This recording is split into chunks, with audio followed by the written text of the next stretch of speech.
Alrighty, good afternoon to you all. Happy Tuesday, February 18th, 2025. Hope you guys are all doing well out there. We got a massive winter storm ongoing across portions of eastern Kansas, eastern Oklahoma, into southern and central Missouri, northern Arkansas, central Arkansas, and we'll be moving into the Ohio Valley, going into Kentucky, Tennessee, and then eventually into the mid-Atlantic, where we'll see North Carolina and Virginia see impactful ice and snow accumulations through tomorrow and Wednesday night.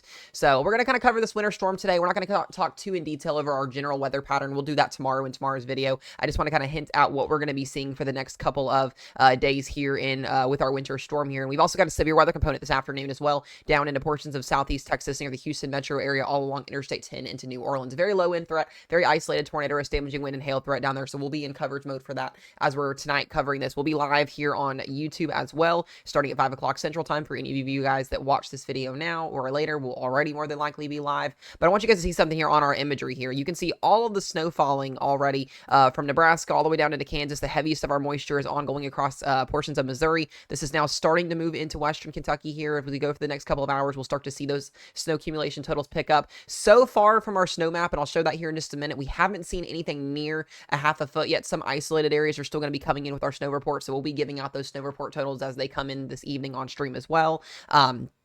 But most of this is just now starting to fall at heaviest over southern and central Missouri, so those totals will continue to add up. But I want to show you guys something as well. You can kind of see this map that's hidden in behind all of our snowfall here, these yellow and orange colors. These are basically our impacts that we're going to be seeing. We've got basically minor to moderate impacts across majority of the southern plains here, central plains, into the Ozarks, Missouri Valley, and into the Ohio Valley portions of Kentucky and Tennessee, seeing moderate impacts. And then we get over here to eastern Virginia and North Carolina, where we could see a pretty decent ice accumulation potential that could cause a lot of travel issues. We're going to see travel issues in general with this system as this system works its way from west to east here. So, and another thing that's going to be an issue, guys, temperatures behind this system are going to be 20 to 50 degrees below average. So we're going to see single digits for highs over the next couple of days, single digits for lows, some below zero temperatures, wind chills in the 20s to 30s below zero. So the next 3 to 4 days is going to be brutal after all this snowfall falls. So unless you have to physically go out, be very, very cautious, be aware of your surroundings as always, and don't travel on the roadways if you don't have to, because a lot of these places are going to have snowpack on the ground for at least the next 4 to 5 days. And then on top of that, will have to melt. So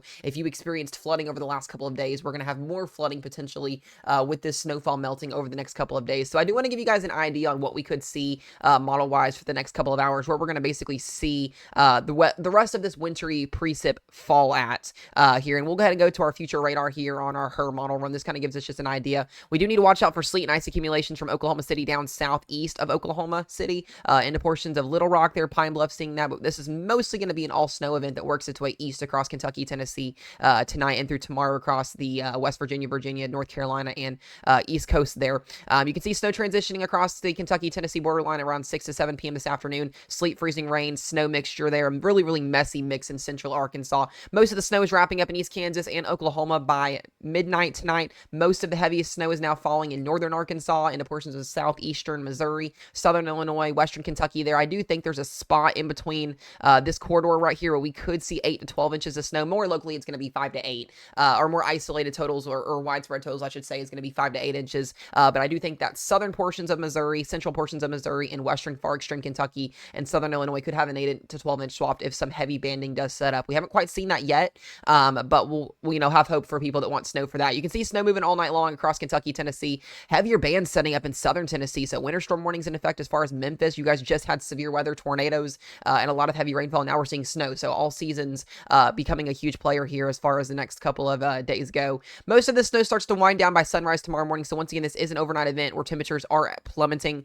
We will see this all fall as snow. You start to see as we get into sunrise tomorrow morning that Knoxville, Tennessee, getting into western North Carolina here, eastern Kentucky, getting into West Virginia and Virginia. Those snowfall totals go down, but we'll start to see the ice and snowfall across eastern North Carolina, where we could have some pretty significant travel issues with that ice accumulation. Remember, anything a 10th to a quarter of an inch or higher is going to cause power line potential issues, trees, limbs, and car accidents on the roadways. So please, like I said, don't be out unless you have to. And then we get snow, guys, in Virginia Beach. Heavy banding set up along the East Coast with more moisture wrapping in a low pressure system. So expecting more impacts for that as we go through tomorrow and tomorrow night. But then this system mostly wrapping up later on Thursday morning, as we see some leftover moisture could bring some wraparound snow here around our low pressure. We do get what's called a northwesterly flow that sometimes can enhance mountain terrain snow. there into the Appalachian Mountains there, so just something to be mindful of. And then this system is pretty much gone by Thursday afternoon into Thursday evening. So really looking at a 24, 48 hour, 72-hour event here, so within the next 2.5 to 3 days. But you can see the majority of those impacts are going to be along the Kansas, Missouri, Arkansas, Kentucky, Tennessee line. And then as we get into West Virginia and Virginia, we'll also have issues there with that. One other thing I do want to show you guys is going to be that severe weather potential that we're going to see this evening. We will be covering this as well. So if you live in Houston, back into Lafayette, Lake Charles, Baton Rouge, there is an isolated tornado risk and damaging wind threat. This starts with showers and storms moving across the Gulf of Mexico. Later on this evening here, this is going to be around 7, 8 o'clock. We see showers and storms here with a little bit of instability. There will be some tornado potential, very, very low end, though. This will mostly be a heavy rain, wind, and hail event. Can't rule out an isolated tornado somewhere in here. This will go till about 1, 2 o'clock in the morning before moving east back off the shoreline. As we see thunderstorms moving into portions of southern Florida here, Panhandle area, Georgia, Alabama. Like I said, none of this is going to be really severe at that point. Just going to be looking at Texas and Louisiana. And then that system will be gone off the East Coast. And then, guys, as we go towards next week, a pretty big trend in temperatures as we expect warming trend next week for majority of the United States, a very above average trend next week, and we'll kind of get into more of that in the next video for you guys. An update on those snowfall totals as well. You can actually see these snowfall reports that are coming in. We do have some isolated pockets of 6+ inches here, but most of the snow reports so far, these are going to take a little bit of time to update here, are around that 3 to 5 inch range. So still kind of underdoing what we were seeing forecast wise as of right now, but I wouldn't rule out somebody in southern Missouri or far extreme western Kentucky or northern Arkansas seeing that 8 to 12 inch spot of snow. So just kind of something to be mindful of, and we'll keep you guys updated on those reports as well as we go through the next couple of hours here. One other thing I do want to show you guys as well is going to be the overall snowfall accumulations here. Once this is all said and done, we do expect around a foot of snowfall for portions of southern Missouri. They're anywhere from 8 to 12 inches of snowfall. Back up into eastern Kansas here, you can see that 3 to 5 inch snowfall when it's all said and done and over with. And then we go to look at the Ohio Valley here and the Appalachian Mountains in the mid-Atlantic. You can see portions of western Kentucky here getting into that 5 to 8 inch range, and then majority of Kentucky seeing 3 to 5 with some 5 to 8 inch isolated pockets here. Maybe somebody will see 8 inches of snow, maybe in far eastern Kentucky, maybe near like Pikeville, for instance, something like that. And then you can see western North Carolina and into West Virginia, and Virginia seeing anywhere from 1 to 3, 3 to 5 inches isolated up into northeastern North Carolina there. And I do want to go ahead and go to that mid-Atlantic here so you guys can see West Virginia and Virginia, and you can see right along Virginia Beach there, along those coastal areas, anywhere from 5 to 8 inches of snow, maybe 8 to 10 in some corridors there. So just something to also be mindful of. And then we look at our ice totals, where I said we could see some potential significant icing, and right along that east coast there, we could see anywhere from 1/10 of an inch to 1/4 of an inch of ice, which would be some travel issues there along the east coast from Raleigh south into like Fayetteville and down near the beaches, Chesapeake Bay, for instance, Myrtle Beach as well, potentially seeing a little bit of some freezing rain, ice mix over, changeover. So